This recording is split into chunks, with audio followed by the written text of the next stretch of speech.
दोस्तों नमस्कार। अभी तक आपने हमारे चैनल को सब्सक्राइब नहीं किया तो सब्सक्राइब के बटन को दबाएं और बेल का आइकन दबाना ना भूलें ताकि आपको लेटेस्ट वीडियो का नोटिफिकेशन मिलता रहे। Thank you.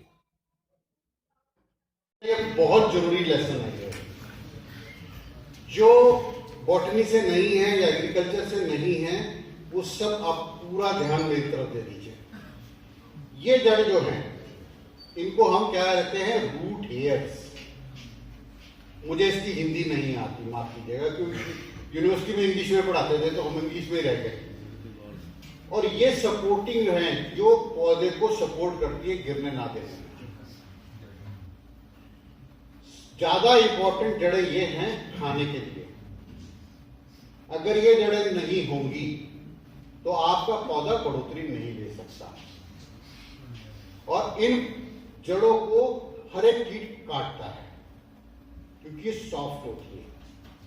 इनके माउथ पार्ट हमारी तरह दांतों वाले नहीं होते। इनके माउथ पार्ट सॉफ्ट होते हैं। ये हर जगह जहां मुलायम होती है केवल आपको कीट वही मिलेंगे और ये वही नुकसान करेंगे। ये क्लियर हुआ आपको? रूट हेयर समझ में आ गया? ये क्या लिखा हुआ है, पढ़िए। जोर से। ग्रेट। भू किसको कहते हैं? भूमि। और भूमि क्या होती है? सबसे इंपॉर्टेंट साधन किसी भी पौधे को ग्रो करने के लिए। अगर धरती नहीं है तो पानी में पैदावार कम हो जाती है, उसको बचाना भी बहुत कठिन है।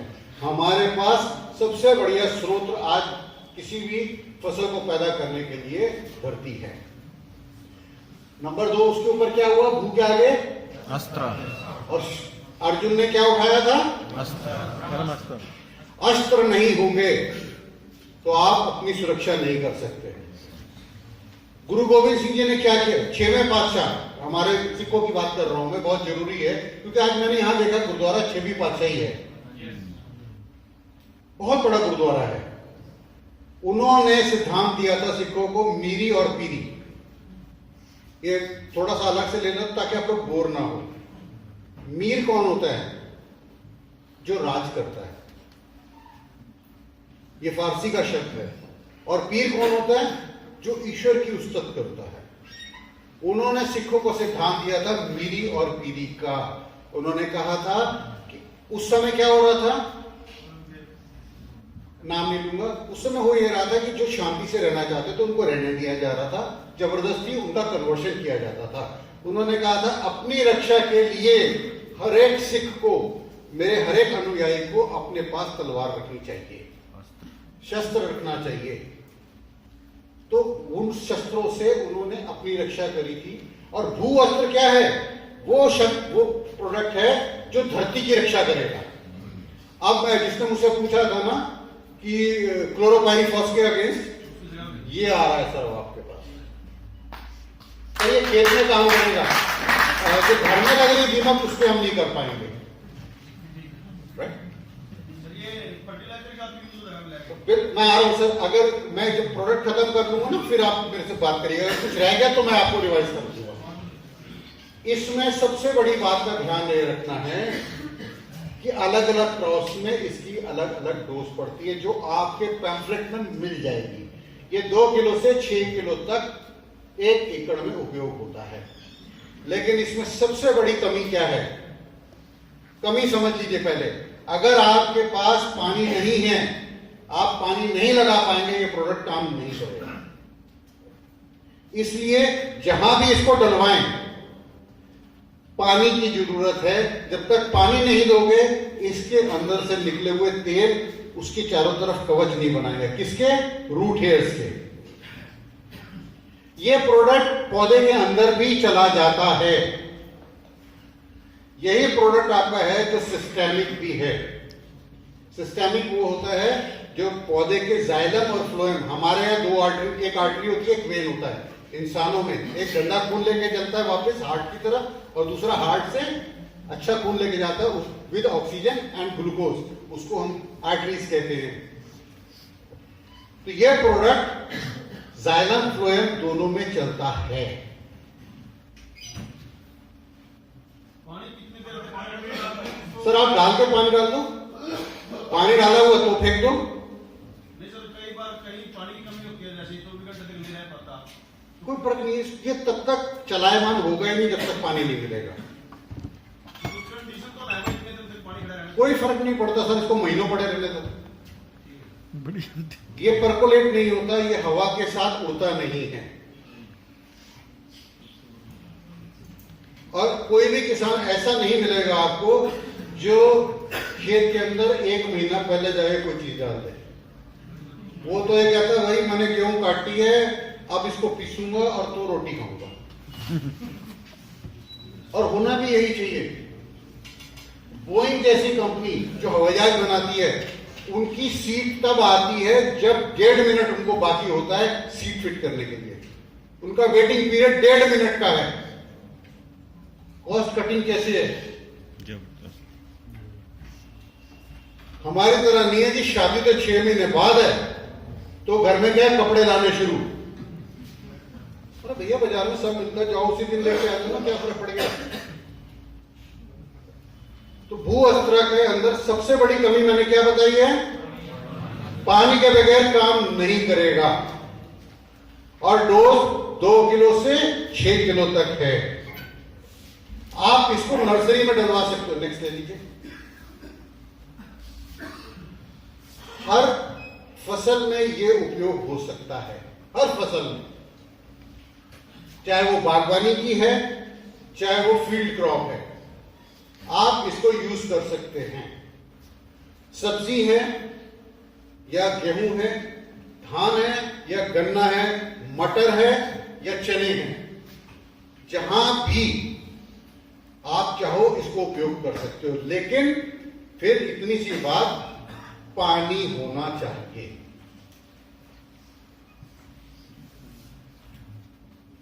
भू अस्त्र किन किन चीजों को कंट्रोल करता है, इसको कौन जानता है? कितने लोग जानते हैं इस कीड़ों को क्या कहा जाता है? आप बीएससी एग्रीकल्चर हो गया? मेरे ख्याल से मैं आपसे मिला हूं कहीं। Thank you. ये गोबर का कीड़ा भी कहलाता है। कच्चे गोबर में ये मिलता है, जब कंपोस्ट बन जाती है तो ये उसमें नहीं मिलता है, क्योंकि जो कंपोस्ट है उसमें हर एक चीज कन्वर्ट हो चुकी होती है कंपोस्ट में। और ये क्या खाता है? उसमें पड़े हुए कच्चे अन्न को। जो चीज मवेशी को डाइजेस्ट नहीं होती वो बाहर आ जाती है उसके मलमूत्र से, और ये उसमें जीवित रहता है।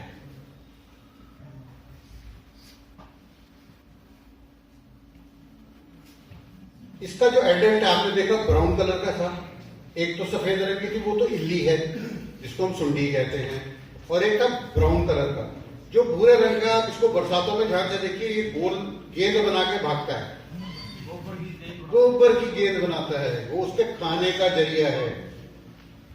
और ये एक रात के अंदर करीब करीब 6 किलोमीटर चला जाता है। और आप लोग प्लीज बात मत करो, मेरी आवाज आ रही है पीछे तक? जाट सही है, बुरा चल रहा है, चल गया, मुझे लगा बंद हो गया। तो ये कीट जो है, अगर आप अपने खेत में कंट्रोल कर रहे हो तो आपके खेत में कंट्रोल करने आएगा और कहीं नहीं आएगा।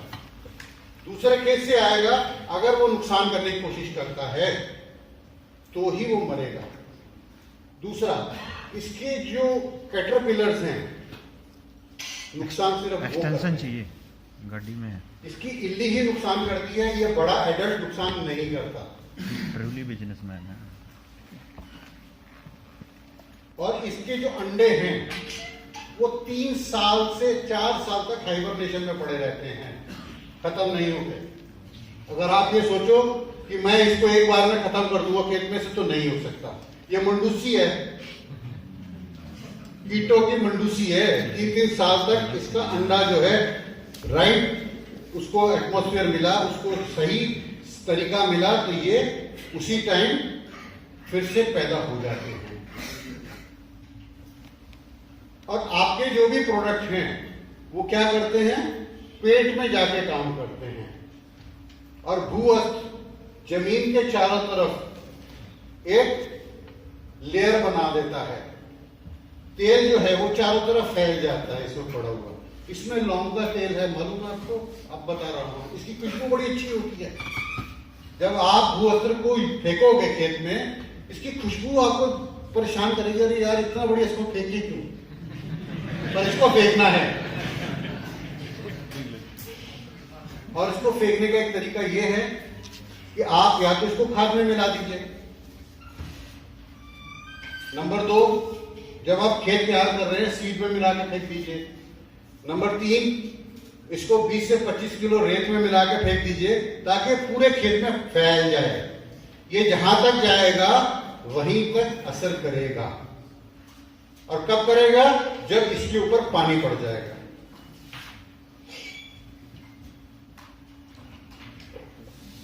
तो भूअस्त्र क्या करता है? आप अभी क्या यूज कर रहे हैं? एक ही प्रोडक्ट है अपने पास जो जमीन के कीड़ों को मारने के लिए, क्लोरोपाइरीफॉस 20% या 50%, और तो कोई नहीं है ना। क्या चीज? बाइफेंथ्रिन भी आ गई है, यस। पर बाइफेंथ्रिन अभी इतनी प्रचलित नहीं हुई। मैं उसकी बात करूंगा जो आपके पास है। क्लोरोपाइरीफॉस से बड़ा किसी का मार्केट नहीं है। और क्लोरोपाइरीफॉस के ऊपर भी येलो ट्रायंगल है।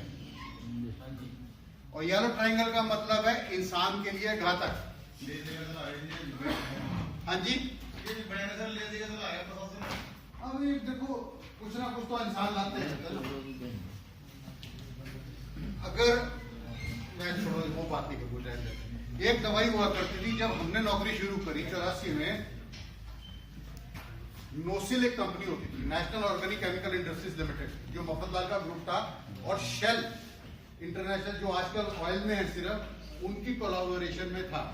उनके पास एक प्रोडक्ट था एल्ड्रिन, उसका नाम था एल्ड्रेक्स। एल्ड्रेक्स के नाम से हम बेचा करते थे। थेम्स नदी किसी ने सुनी है? इंग्लैंड में लंदन से निकलती है ये मेन नदी। उसके अंदर उनको समवेयर इन 98-95 के आसपास हजारों की तादाद में मछलियां मरी हुई मिलती। और उन दिनों में सर्दी नहीं थी।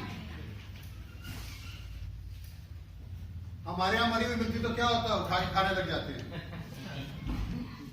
उन्होंने उनकी ऑटोप्सी की, यानी कि पोस्टमार्टम करके देखा कि ये मरी क्यों है इतनी तादाद में।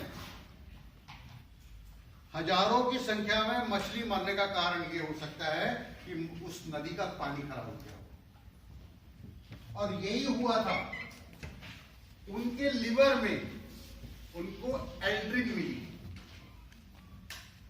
अब ये देखिए कि एल्ड्रिन क्या किसी ने नदी में डाली है? एल्ड्रिन इंग्लैंड के अंदर 89-90 में बंद हो गई। फिर उन्होंने ढूंढना शुरू किया, जो मैंने आपको कहा ना पानी परकोलेट होता है, यानी कि जमीन में चलता है। किसी ने करीब 30 साल पहले जमीन में जब अपना मकान बनाना था, उसकी नींव में ये डाली थी। वो पानी के साथ बह के 30 साल के बाद उसमें आई, यानी 30 साल तक एल्ड्रिन खत्म नहीं हुई। BHC सबने सुनी है, बेंजीन हाइड्रोक्लोराइड। ये वो प्रोडक्ट था जो उसका अणु टूटता ही नहीं था। आपके फैट में लिवर के अंदर जाके डिपॉजिट हो जाता था। और ये तब खत्म होता था जब आप जल जाते थे या दब जाते थे। तो आपके आज जो प्रोडक्ट आया भूअस्त्र, ये वो प्रोडक्ट आया है जो 45 दिन के बाद आपको नहीं मिलेगा, कहीं नहीं मिलेगा। आपको 45 डेज के बाद इसको रिपीट करना ही पड़ेगा। और ये भी बता दूं आपको, जब पानी के साथ ये आप डाल दोगे तो कितनी दीमक है, कितना भी क्रिकेट यानी टिड्डी है, और कितनी ही वहां पे गोबर का कीड़ा है, एक भी नहीं बचेगा अगर वो इसको खा ले। आपकी जड़ का नुकसान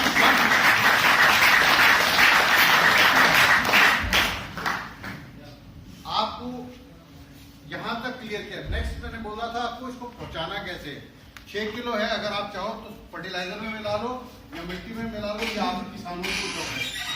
नंबर नेक्स्ट इंपॉर्टेंट चीज जो है, बहुत इंपॉर्टेंट, वो है कि ये प्रोडक्ट नर्सरी में यूज करिए। धान की नर्सरी अपने यहाँ सब जगह लगती है, ये तो एरिया आपको धान का ही है ना। जब आप लगता है मेरे को तुम लोग रात को गर्म पानी पिलवाओगे।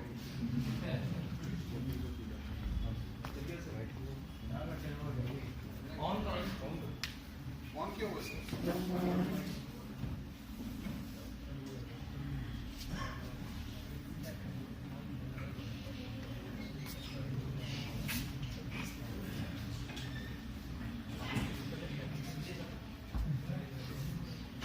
तो आपने जहां इसको डाला नर्सरी में, हम रोपड़ निकालने लगे ना नर्सरी से, जब खेत में उसको ट्रांसप्लांट करना है उससे 3 से 4 दिन पहले इसको डाल दीजिए।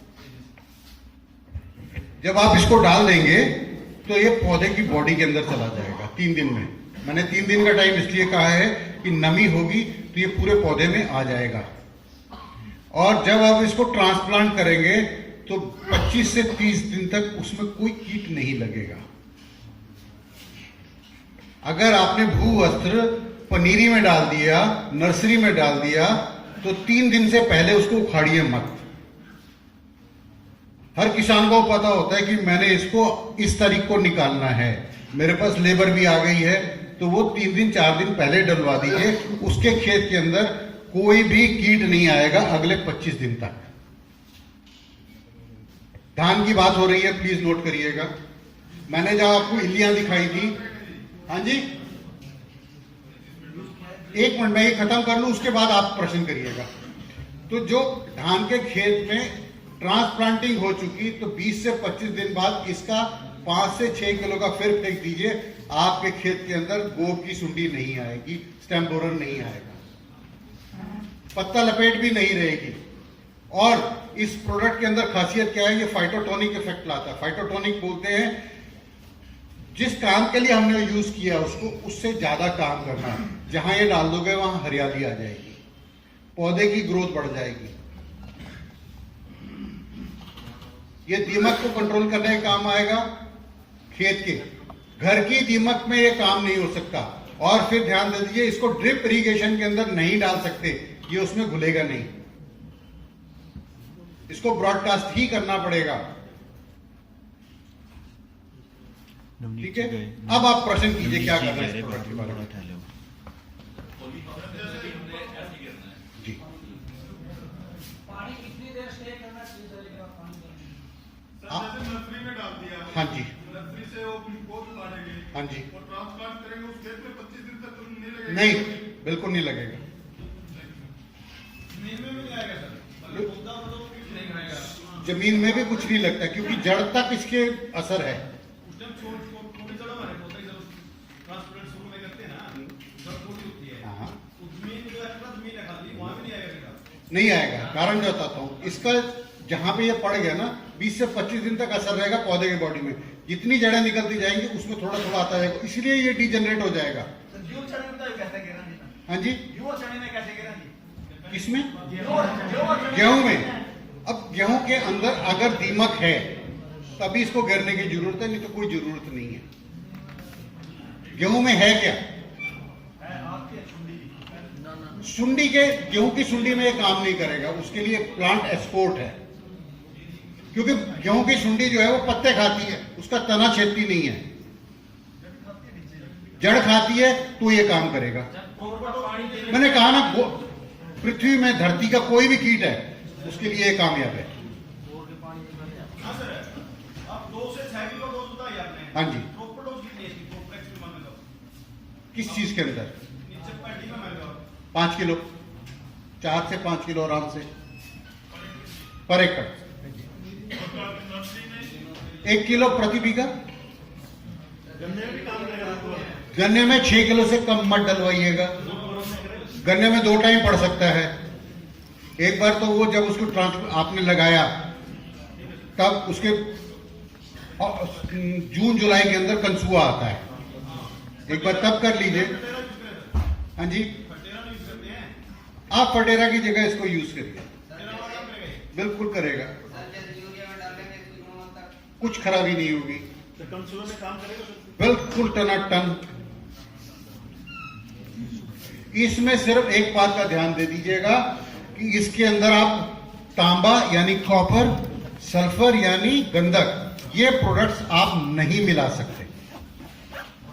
हमारे सिर्फ 2 प्रोडक्ट के अंदर आप तांबा और गंधक मिला सकते हैं, बाकी किसी भी प्रोडक्ट में अगर मिलाओगे तो वो प्रोडक्ट फट जाएगा। उसको डालना सर कितने दिन बाद डालें? क्या चीज? जैसे आपने इंजेक्टर डालने के बाद हाँ जी, सल्फर वगैरह डालें इसके अंदर नहीं मिक्स करना।